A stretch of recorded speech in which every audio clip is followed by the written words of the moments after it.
साबिक वज़ीर-ए-आज़म नवाज शरीफ के साहबजादे हुसैन नवाज का कहना है तिबी वजूहात की बिना पर उनके वालिद की एंजियोग्राफी नहीं हो सकेगी। प्लेटलेट्स के मर्ज की तशखीस और इलाज साथ साथ चल रहा है। डॉक्टर नवाज शरीफ को स्टीरॉइड्स की हैवी डोज देने का सिलसिला खत्म करना चाहते हैं। उन्होंने साबिक वज़ीर-ए-आज़म की सेहत के हवाले से मजीद क्या तफसीलात फराहम की, आइए देखते हैं। मियाँ साहब का कल बहुत अपना यूरोप के रिनाउंड कार्डियोलॉजिस्ट हैं डॉक्टर साइमन रेडवुड, उन्होंने उनका चेकअप किया था और उसके बाद उन्हें एंजियोग्राफी तजवीज़ की।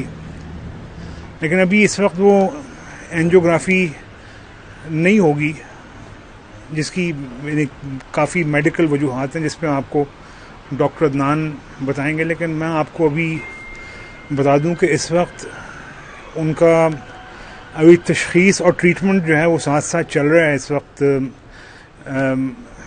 प्लेटलेट्स का, जिसको थ्रोम्बोसाइटोपिनिया कहते हैं, उसकी तशख़ीस और ट्रीटमेंट साथ साथ चल रहा है। यहाँ पे डॉक्टर्स ने कहा है कि वो पहले ही बहुत एक हैवी डोज ले रहे थे स्टेरॉइड्स की, और वो उन स्टेरॉइड्स को ख़त्म करना चाहते हैं, टेपर ऑफ करना चाहते हैं यहाँ के डॉक्टर्स।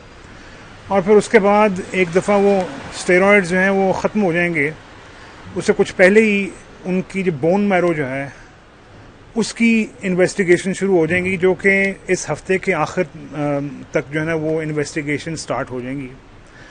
और फिर उसके बाद आगे उनकी जो कैरोटिड आर्टरीज है जिसके ज़रिए उनकी ब्रेन को ब्लड सप्लाई, जिसके बाद जो है ना अपना उनका हार्ट का जो है ना मामला। और फिर उसके बाद आप ये भी जानते हैं कि जो उसमें डाई डालते हैं इस किस्म के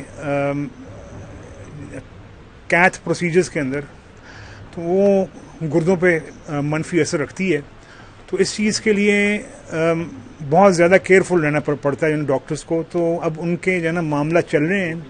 आज उनकी किसी डॉक्टर के साथ अपॉइंटमेंट नहीं थी, तो वो इस वक्त आराम कर रहे हैं, इस वक्त घर पर ही आराम कर रहे हैं। और बस ये कि दुआ की दरख्वास्त है आपसे, सब कौम से जो है ना दुआ की दरख्वास्त है कि अल्लाह ताला उनको शिफा और अपनी पनाह अता फरमाए।